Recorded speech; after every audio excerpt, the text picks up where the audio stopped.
मागच्या लेसनमध्ये आपण असे वाक्य बघितले होते की ज्याच्यामध्ये कुठल्याही प्रकारची ऍक्शन नसते.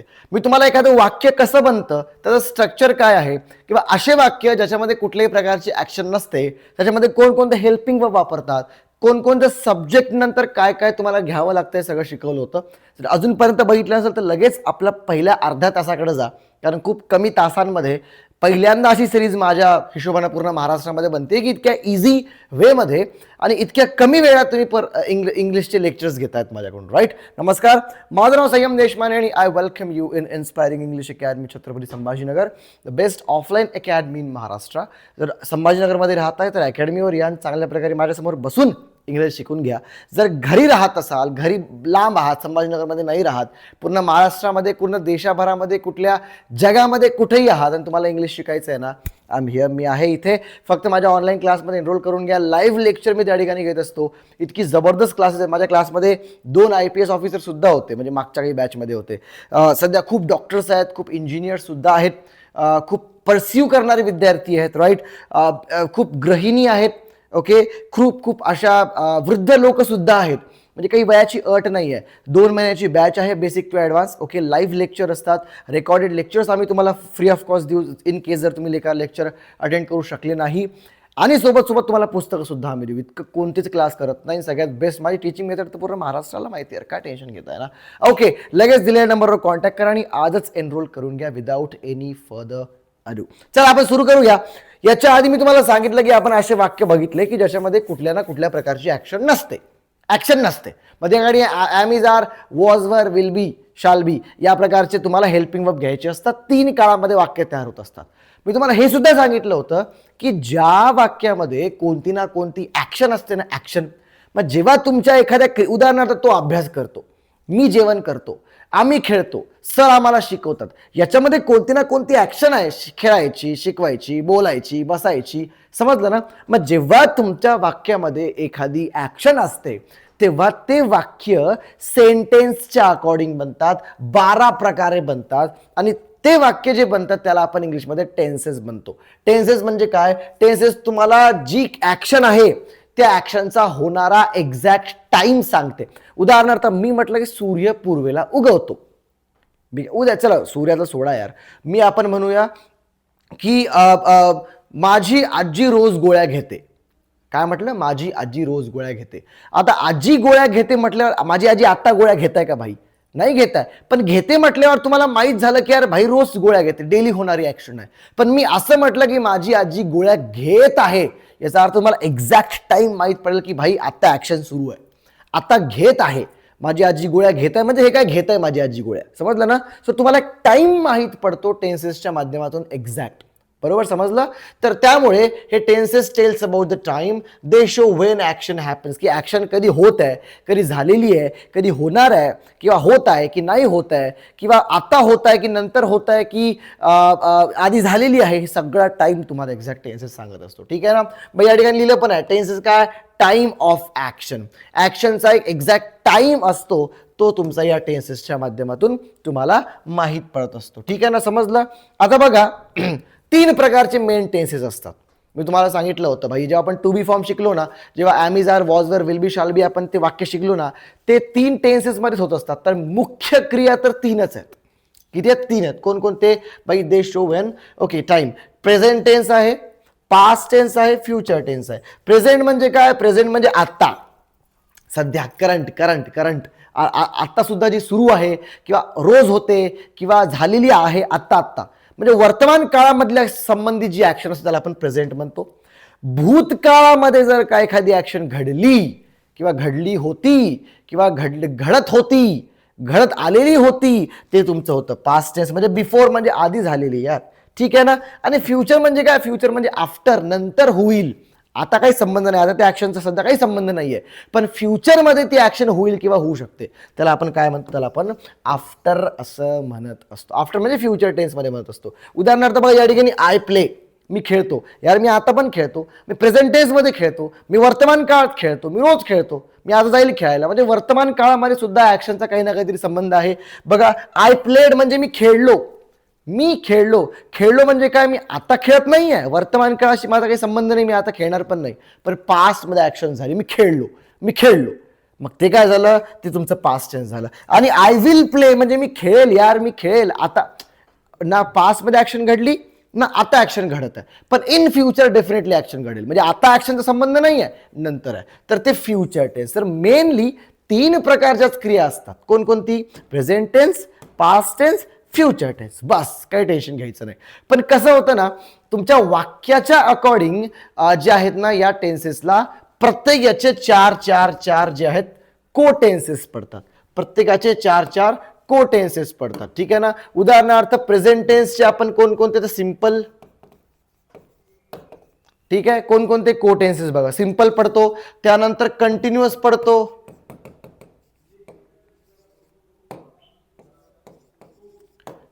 पडतो, परफेक्ट पडतो आणि परफेक्ट कंटिन्युअस पडतो.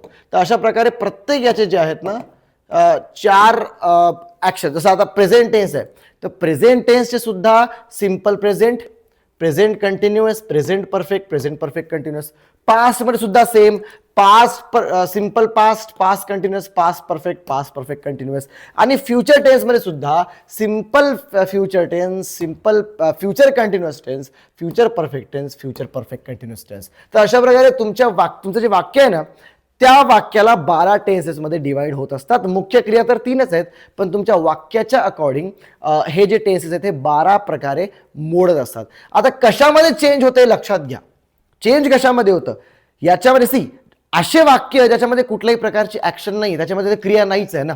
ठीक आहे, मग त्याच्यामध्ये काही चेंज व्हायचा काही संबंधच नाहीये. नेक्स्ट जे सेंटेन्स आहे म्हणजे ज्याच्यामध्ये क्रिया आहेत त्याच्यामध्ये एकाच ठिकाणी चेंज होतं, ते म्हणजे क्रिया चेंज होतात. भाई प्ले असेल तर प्लेचं प्लेड होणार, प्ले असेल तर विल प्ले होणार, प्लेइंग होणार. समजलं ना. आता मी तुम्हाला सगळ्यात इम्पॉर्टंट आणि महत्वाच्या जे आहेत ना काय करतोय, मी तुम्हाला महत्वाचे काही हे सांगतोय, महत्वाचे क्रिया सांगतोय. ह्या क्रिया हे तुम्हाला पाठ असायलाच पाहिजे आणि डेली लाईफमध्ये 100% प्रत्येकाचा वापर होतो. काही 20 मी तुम्हाला काही मोस्ट क्रिया दाखवलेल्या आहेत. सगळ्यात पहिले बघा बी म्हणजे असणे. He is here. बी म्हणजे काय? असणे. की बाई एखादं अस्तित्व जर का दाखवायचं असेल तर तुम्हाला बीचा वापर करावा लागतो. बी सुद्धा हे ऍक्शन व्हर्बच आहे. बी झालं, बीन झालं, समजलं ना. Okay fine. आणि बीइंग झालं. तर अशा प्रकारे हे होत असतं. ओके बी, बीन, बीइंग. ओके नेक्स्ट आहे हॅव म्हणजे असणे. माझ्याकडे हा पेन आहे तर आय हॅव, आय हॅड. समजलं. डू म्हणजे करणे झालं, गो म्हणजे जाणे झालं, कम म्हणजे येणे झालं, से म्हणजे सांगणे झालं, गेट म्हणजे मिळवणे झालं, गिव्ह म्हणजे देणे झालं, टेक म्हणजे घेणे झालं, मेक म्हणजे करणे झालं, टेल म्हणजे सांगणे झालं, सी म्हणजे पाहणे झालं, नो म्हणजे माहीत असणे झालं, थिंक म्हणजे विचार करणे झालं, वॉन्ट म्हणजे हवे असणे झालं. ओके ईट म्हणजे खाणे झालं, ड्रिंक म्हणजे पिणे झालं, प्ले म्हणजे खेळणे झालं, वर्क म्हणजे काम करणे झालं आणि स्टडी म्हणजे अभ्यास करणे झालं. हे जे 20 आहेत ना हे 20 तुम्ही लिहून घ्या जर का न्यू असताल तुम्ही, आणि लिहून घ्या आणि पाठ करा प्रत्येकाला. समजलं ना. हे व्हर्ब आहेत, हे ऍक्शन आहेत, हे तुम्ही डेली लाईफमध्ये यूज करता म्हणजे कोणत्याही केसमध्ये करता म्हणजे करत असता. आता कसं असतं मी तुम्हाला सांगितलं होतं की व्हर्बमध्ये चेंजेस होतात. उदाहरणार्थ या ठिकाणी बघितलं होतं ना बघा, या ठिकाणी तुम्हाला एक्झाममध्ये या ठिकाणी प्ले हा शब्द आहे, खेळणे बरोबर. खाली जेव्हा पास्ट टेन्स केलं या ठिकाणी ईडी लागलं बघा, लागलं ईडी म्हणजे या व्हर्ब मध्ये चेंज झालं, ईडी प्लेचं प्लेड झालं. आणि थर्ड याच्यामध्ये प्लेच्या आधी विल लागलं बघा. मग चेंज कुठं होत आहे? चेंज फक्त या ऍक्शन व्हर्ब मध्ये होत आहे. आता कशा प्रकारे होतात तुम्हाला सांगेल मी, काळजी करायची काही गरज नाही आहे. फाईन ठीक आहे. हे तुम्ही 20 सगळ्यात मोस्ट इम्पॉर्टंट व्हर्ब्स जे आहेत डेली लाईफमध्ये हे लक्षात ठेवून घ्या. सगळ्यात जास्त यूज करत असतो आपण. Fine okay. आता बघा 2 प्रकारचे व्हर्ब असतात. मी तुम्हाला म्हटलं चेंज होतात. चेंज कशा प्रकारे नीट लक्षात घ्या. 2 प्रकारचे व्हर्ब्स असतात. ओके एक असतं रेग्युलर व्हर्ब्स, ओके एक असतं इरेग्युलर व्हर्ब्स. रेग्युलर म्हणजे काय तर आता हे पाठ करण्यासाठी सगळ्यात जास्त इम्पॉर्टंट हे आहे.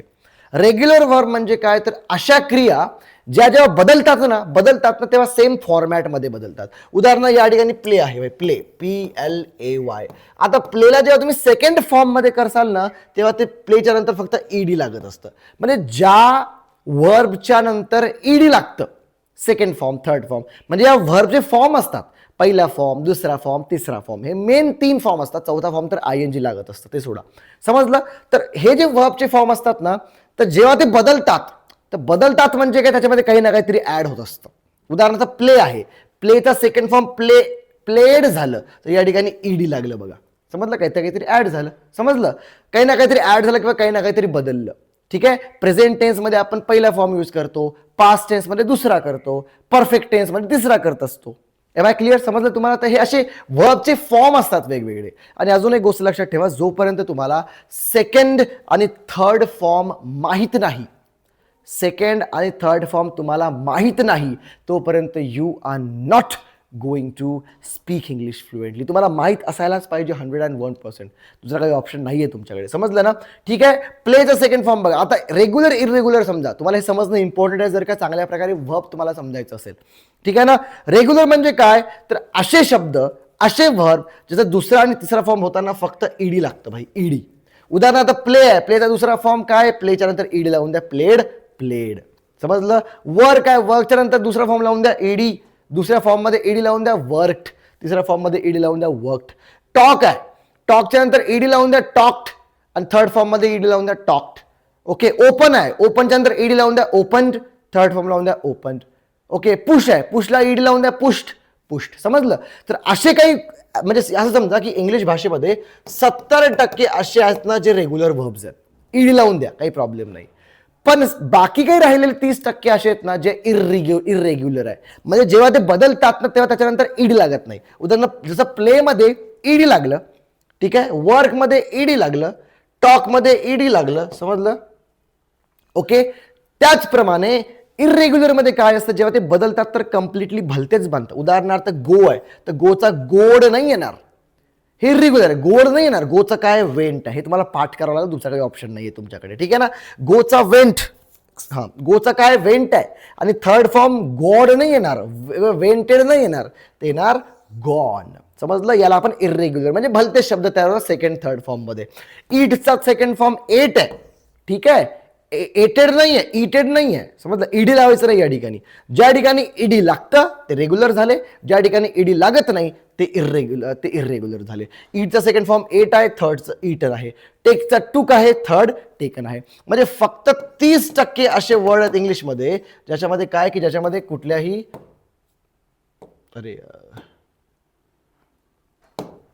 ज्याच्यामध्ये समजा वेगळे भलते शब्द तयार होतात. आणि फक्त 70% असे, फक्त नाही 70% असे शब्द आहेत ज्याच्यामध्ये फक्त ईडी लागून जातं. सिंपल, ईडी लागून जातं. ओके. सिंपल. गो, वेंट, गॉन, ईट, एट, ईटन, टेक, टूक, टेकन, असे खूप वर्ड. आपण, मी तुम्हाला सांगेल, तुम्हाला वर्ब चॅट पाहिजे असेल तर आम्हाला मेसेज करा दिलेल्या नंबरवर, मी तुम्हाला वर्ब चॅट पाठवून, त्याच्यामध्ये खूप वर्ब्स आहेत. मग तुम्ही डिवाइड करा याच्यामधले कोणते रेग्युलर आहेत, कोणते इरेग्युलर आहेत. समजलं. तर अशा प्रकारे बघा या ठिकाणी गो, वेंट, गॉन.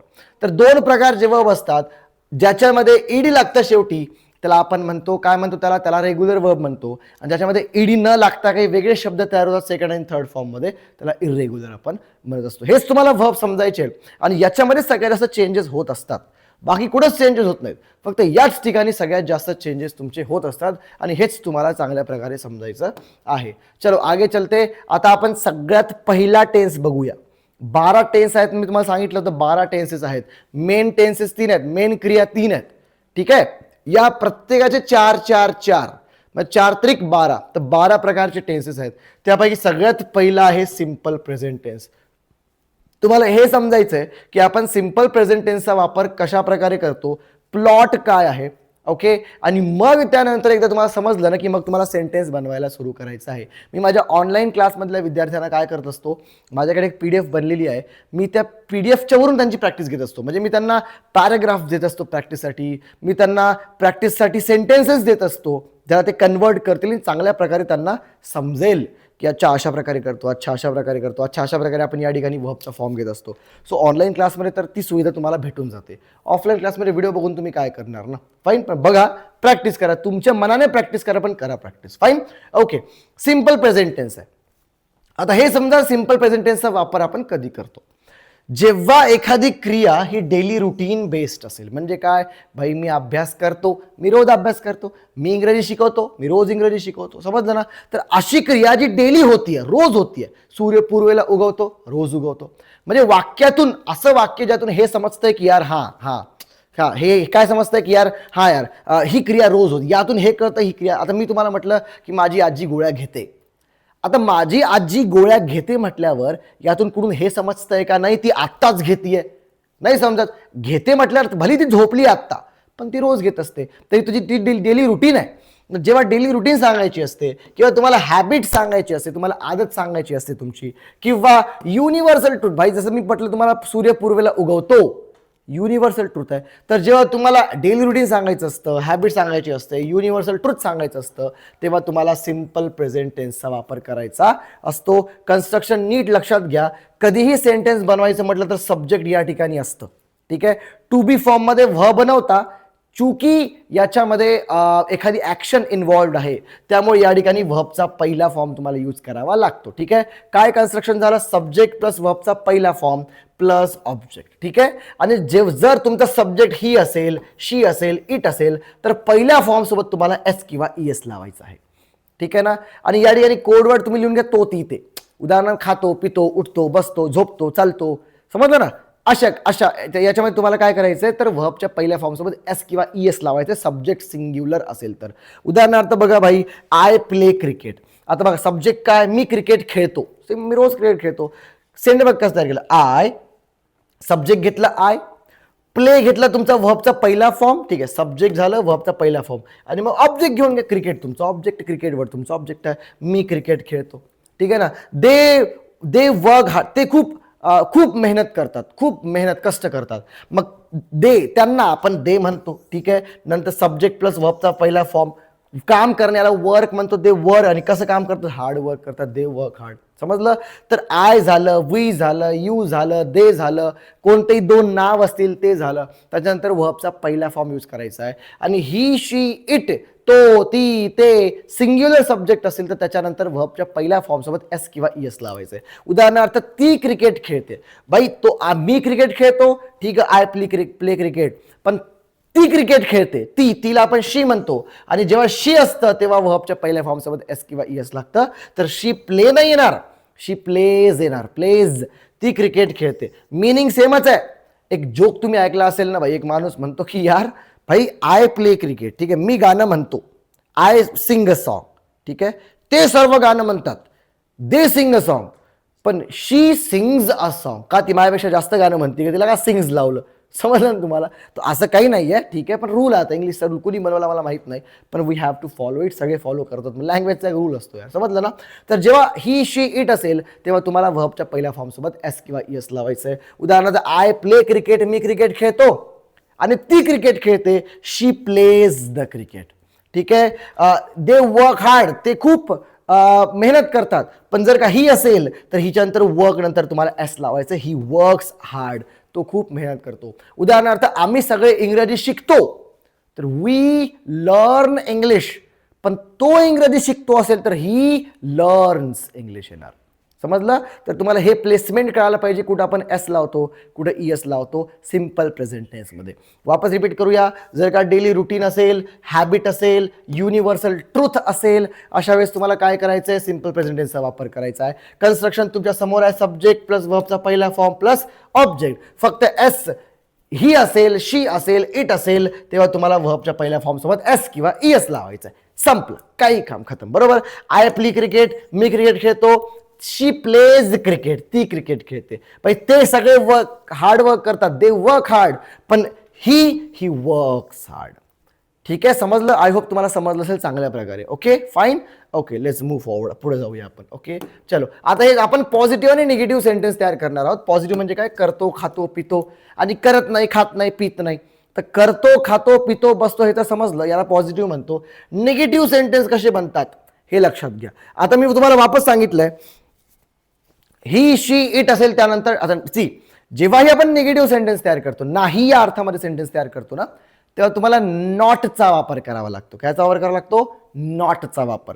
मग नॉटचा वापर करायच्या आधी जिथं जिथं तुम्ही नॉट वापरसाल ना, त्याच्या आधी तुम्हाला एखादा हेल्पिंग वर्ब घ्यावा लागतो. मग काय हेल्पिंग वर्ब घेणार? तर प्रेझेंट टेन्स मध्ये आपण डू आणि डज वापरतो आणि प्लस नॉटचा वापर करतो. आणि मग वर्बचा पहिला फॉर्म यूज करायचा. काही एस वगैरे लावायची गरज नाही निगेटिव्ह करताना. पॉझिटिव्ह करताना तुम्हाला लावावं लागेल ही शी इट असेल तर, पण निगेटिव्ह करताना काही लावायची गरज नाही, जर डज त्या ठिकाणी असतं. सिंपल एक्झाम्पल बघा, भाई मी खेळतो, आय प्ले, पण मी खेळत नाही, तर या ठिकाणी मी डू घेतलं. आयच्या नंतर तुम्हाला कधी डू घ्यायचंय, आणि ही शी इट असेल त्या ठिकाणी डज घ्यायचंय. रूल सिंपल आहे, ठीक आहे. उदाहरणार्थ आय डू नॉट प्ले, मी खेळत नाही, पण ती खेळत नसेल, ती तर शीच्या नंतर तुम्हाला डू नाही लागणार, डज घ्यावं लागणार. She does not play, she does not play. मी क्रिकेट खेळत नाही, आय डू नॉट प्ले, ठीक आहे. दे डू नॉट प्ले येणार या ठिकाणी. समजलं? तर बघा, आय यू वी दे या ठिकाणी डू नॉट लावायचं, आणि ही शी इट असेल या ठिकाणी डज नॉट लावायचं. काय काय कुठं कुठं हार्ड आहे ना भाई. आता अजून एक्झाम्पल प्रॅक्टिस करूया आपण, ठीक आहे. मी पेन देतो, I give the pen. Negative करा, I do not give the pen. समजलं? ती पेन देते, शी गिव्हज द पेन.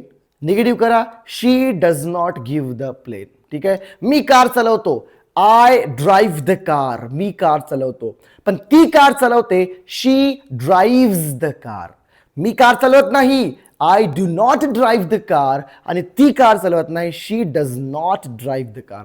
तुम्हाला फक्त हे समजायचं डू आणि डजचा वापर कुठं आपण करत असतो. आय होप तुम्हाला समजलं असेल. सिंपल प्रेझेंट टेन्स चांगल्या प्रकारे मी तुम्हाला म्हटलंय की ज्या विद्यार्थ्यांना ऑनलाईन क्लास लावायचा, एकदा ऑनलाईन क्लास जॉईन केल्यावर आम्ही तुम्हाला सगळ्या गोष्टी प्रोव्हाइड करू. समजलं ना? आणि प्रोव्हाइड केल्यानंतर मग आम्ही काय करत असतो, तुम्हाला मग खूप स्टडीसाठी मटेरियल देत असतो तुम्हाला, की भाई हे बी घ्या, अशी प्रॅक्टिस करा, तशी प्रॅक्टिस करा, क्लास झाल्यानंतर प्रॅक्टिस करा, रात्री झोपेत प्रॅक्टिस करा. ठीक आहे ना? सगळे असाइनमेंट तुम्हाला आम्ही देत असतो. So please I request you, आम्हाला मेसेज करा, आम्ही तुम्हाला याच्या रिलेटेड जे प्रॅक्टिस मटेरियल जर आमच्याकडे अवेलेबल असेल तुम्हाला आम्ही पाठवून देऊ. चांगल्या प्रकारे प्रॅक्टिस करा. That's what I want to say here. समजलं? ओके. आय होप तुम्हाला समजलं असेल. ठीक आहे, आपण बघूया, पुढे जाऊया. अशा प्रकारे सिंपल प्रेझेंट टेन्सचे सेंटेन्सेस तुम्ही मनाला तयार करा, किंवा जीपीटीला विचारा, कोणालाही विचारा की भाई आम्हाला सेंटेन्स, तर तुम्हाला मराठीमध्ये सेंटेन्स देऊन देईल, तुम्ही त्याला प्रॅक्टिस करा, लिहा. सो जोपर्यंत प्रॅक्टिस करणार नाही तोपर्यंत तुम्ही शिकणार नाही, गोष्ट लक्षात ठेवा. ठीक आहे ना? आणि त्याच्यामुळे कसं असतं ना, मी माझे यूट्यूबवर सगळे क्लासेस फ्री घेतो, आणि मला फ्री घ्यायला काही प्रॉब्लेम नाही आहे. फ्री घेणं यार, मी समाजसेवा करतोय भाई, माझं काम आहे, मी पैशाची अपेक्षा बिलकुल ठेवत नाही. पण मी ऑनलाईनच्या विद्यार्थ्यांकडून पैसे घेत असतो, आणि किती घेत असतो, काही 1500 रुपये काहीतरी फीज आहे वाटतं, आय डोंट नो. आमच्या टीमला माहिती आहे, टीम आमची सांगून देईल तुम्हाला. ठीक आहे ना? तर मी का घेत असतो, 2 महिन्याची, म्हणजे इतकी कमी फीज आहे माझी, चिल्लर रुपये आहेत. आणि आजकाल काय होतं ना, या 1000-1200 रुपयामध्ये काय होतं, पण तरी मी घेत असतो. रिझन काय, जोपर्यंत तुम्ही स्वतःचं काही सॅक्रिफाईस करत नाही एखादी गोष्ट शिकण्यासाठी, तोपर्यंत तुम्हाला किंमत कळत नाही, तोपर्यंत तुम्ही स्वतःचं हार्डवर्क कधी देत नसता. हे लिहून घ्या तुम्ही माझ्याकडून. आणि तुम्हाला फ्रीमध्ये भेटतंय ना, आज नाही यार, जाऊ द्या, उद्या करू, अवेलेबलच आहे, कधी करता येईल, असं करता तुम्ही. जर तुम्ही स्वतः डेडिकेशन तुम्हाला फॉलो करायचं असेल ना, तर pay for what you are going to do. काही ना काहीतरी पे करा आणि मग शिका. तुम्ही जास्त तुमचं लक्ष राहील. समज, कारण तुमचं काही ना काहीतरी इन्व्हेस्ट असतं त्याच्यामध्ये, त्यामुळे जास्त फोकस तुम्ही देता. समजलं? एनिवेज, मला हे सांगायचं होतं की जर तुम्हाला ऑनलाईन क्लास जॉईन करायचे, लगेच आम्हाला मेसेज करा आणि चांगल्या प्रकारे प्रॅक्टिस करा. हे सिंपल प्रेझेंटेशनचा वापर आपण खूप ठिकाणी करत असतो, फक्त प्लेसमेंट माहीत नसल्या कारणाने आपण खूप ठिकाणी चुकतो. Am I clear? ठीक आहे, चलो आगे चलते भाई. ओके, ठीक आहे. सिंपल प्रेझेंटेशन निगेटिव्ह, ओके, हे झालं आहे. फाईन, समजलं? आता सिंपल पास्ट टेन्स बघा. Simple past tense, simple present tense म्हणजे काय, एखादी गोष्ट तुम्ही रोज करता. भाई मी खातो, भाई मी पितो, सर आम्हाला शिकवतात, आम्ही इंग्रजी शिकतो, आम्ही लेक्चर अटेंड करतो. समजलं?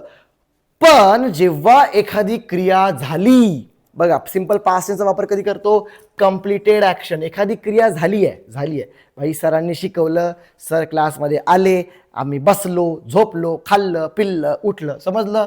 ॲक्शन इन द पास्ट, जे पास्टमध्ये क्रिया तुमची झालेली आहे, पास्टमध्ये क्रिया झालेली आहे, त्याला आपण काय म्हणतो, तेव्हा आपण सिंपल पास्ट टेन्सचा वापर करतो. फिनिश्ड टाइम असेल, म्हणजे यार एखादी घटना संपली आहे, भाई कधी काल झाली असेल, मागच्या वर्षी झाली असेल, खूप पहिले झाली असेल, मग तिचा आता काही संबंध नाही आहे, त्यावेळेस तुम्हाला सिंपल पास्ट टेन्सचा वापर या ठिकाणी करायचा आहे. खूप सिंपल आहे, सगळ्यात जास्त सिंपल आहे. या ठिकाणी सिंपल प्रेझेंट टेन्स सारखं तुम्हाला डू डज लावायची गरज नाही, एस किंवा एस लावायची काही गरज नाही आहे. सरळ पॉझिटिव्ह असेल तर सेकंड फॉर्म लावा, ठीक आहे, आणि निगेटिव्ह असेल तर डिड नॉट लावा, बस, काहीच नाही. आणि सगळ्यात जास्त यूज करतो, भाई सरांनी आम्हाला इंग्रजी शिकवलं, कसं म्हणणार, सिंपल पास्ट टेन्स सेंटेन्स आहे. आम्ही क्लास जॉईन केला, कसं म्हणणार? बाई सिंपल पास्ट टेन्सचा सेंटेन्स आहे. माझ्या आईनं स्वयंपाक तयार केला, कसं म्हणणार? बाई सिंपल पास्ट टेन्स सेंटेन्स आहे. सो हे समजून घ्या. आणि सिंपल टेन्सेस तिन्ही, simple present, simple past, simple future, हे शिकूनच घ्या तुमच्या अकॉर्डिंग. का? कारण सगळ्यात जास्त डेली लाईफमध्ये आपण हे यूज करतो सेंटेन्सेस. M I clear? ठीक आहे. चलो, कधी वापर करतो? एखादी ऍक्शन कंप्लीट झाली तेव्हा वापर करतो. ठीक आहे. पास्ट मध्ये एखादी ऍक्शन झाली तेव्हा वापर करतो, किंवा फिनिश टाइम, वेळ संपला, वेळ संपली आहे, खूप पहिले, वर्ष आधी, 10 वर्ष आधी, खूप काळाआधी एखादी गोष्ट संपली आहे, तेव्हा तुम्ही या टेन्सचा वापर करत असता. कन्स्ट्रक्शन तुमच्या समोर आहे. सब्जेक्ट सगळ्यात पहिले घ्यायचं असतं, वर्बचा सेकंड फॉर्म घ्यायचा असतो, आणि थर्ड तुम्हाला फॉर्म घ्यायचा असतो. थर्ड मध्ये तुम्हाला ॲज अ ऑब्जेक्ट घ्यायचं असतं.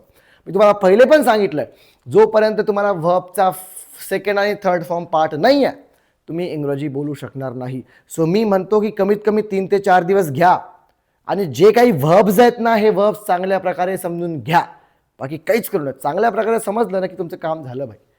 ठीक आहे. चांगल्या प्रकारे समजून घ्या. ओके, चलो. सब्जेक्ट प्लस व्हर्बचा सेकंड फॉर्म प्लस ऑब्जेक्ट. बघा, उदाहरणार्थ मला म्हणायचं की मी क्रिकेट खेळलो. याच्या आधी शिकलो होतो ते होतं मी क्रिकेट खेळतो. पण मी आता मी क्रिकेट खेळलो असेल तर या ठिकाणी सब्जेक्ट घ्या. मी, आय, काय खेळलो, वर ऍक्शन, प्लेचा सेकंड फॉर्म ईडी लावा लागतं, रेग्युलर व्हर्ब मध्ये येतं. आय प्लेड, आणि काय खेळलो? क्रिकेट खेळलो. आय प्लेड क्रिकेट भाई. ठीक आहे ना. ती क्रिकेट खेळली, शी प्लेड द क्रिकेट, ती क्रिकेट खेळली. त्यांनी काम केलं, दे वर्कचा सेकंड फॉर्म ईडी घ्या. आता नाही केलं, झालं. ते काम करतात असेल तर वर्क घ्या. ठीक आहे.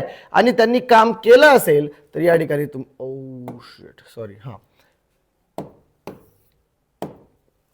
ठीक आहे. आणि त्यांनी काम केलं असेल तर त्या ठिकाणी तुम्हाला वर्कचा ईडी हा फॉर्म लावायचा आहे. तर काय येणार या ठिकाणी? त्यांनी काम केले. ओके, आय होप समजलं तुम्हाला. ठीक आहे. खूप सिंपल आहे. मी तुम्हाला वापस समजून सांगतो की भाई, जेव्हा सेंटेन्स असतं ना, तेव्हा 2 प्रकारचे सेंटेन्स असतात. एक असतं रेग्युलर आणि एक असतं इररेग्युलर.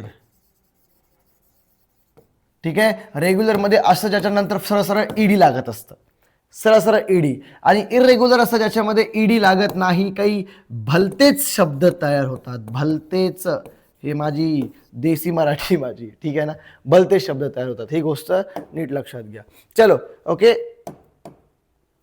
समजलं? तर अशा प्रकारे पास्ट टेन्स तुम्हाला करायचं आहे. आता आपण एक्झाम्पल अजून बघूया की आम्ही इंग्रजी शिकलो.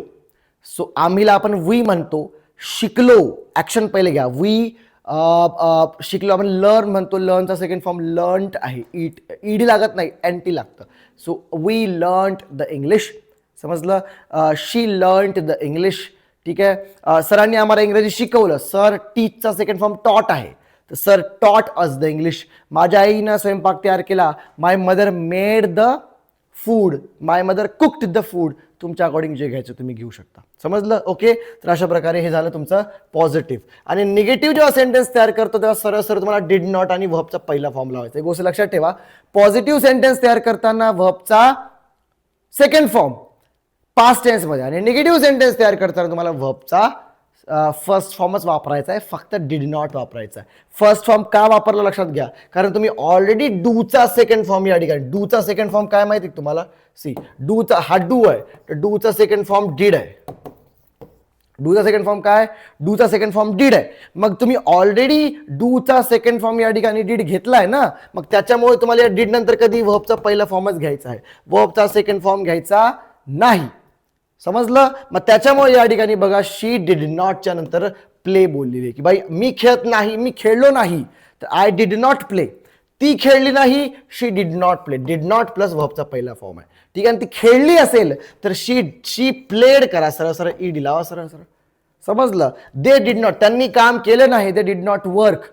ठीक आहे. त्याने काम केलं नाही, ही डिड नॉट वर्क. समजलं? तर अशा प्रकारे बघा, प्रत्येक सब्जेक्ट नंतर तुम्हाला डिड नॉट लावायचं आहे, आणि डिड जर असेल तर त्या ठिकाणी व्हर्बचा पहिला फॉर्मच वापरायचा आहे, सेकंड फॉर्म वापरायचा नाही. आय होप समजलं तुम्हाला. ठीक आहे. अशा प्रकारे सिंपल पास्ट सेंटेन्स तयार करा तुम्ही. सरांनी शिकवलं, sir taught us, sir did not teach us. ठीक आहे. आम्ही गाणे ऐकले, we listened the song, ED लागतं. आणि आम्ही सॉन्ग नाही ऐकले, we did not listen the song. समजलं? Simple present, simple past. Simple future शिकून घ्या भाई, खूप सिंपल आहे सिंपल फ्युचर. चलना आगे. हा, सिम्पल फ्युचर, अरे सॉरी, सिम्पल फ्युचर. सिम्पल फ्युचरमध्ये व्हर्बचा पहिला फॉर्मच यूज करतात. भाई कसं माहिती का, खूप पुढे कन्फ्यूज होतात. तर मी काही जणांना विचारलं की भाई मला सांगा व्हर्बचा पहिला फॉर्म कधी यूज करतो आपण. व्हर्बचा पहिला फॉर्म करतो आपण प्रेझेंट टेन्समध्ये. ठीक आहे, प्रेझेंटमध्ये यूज करतो. Very good.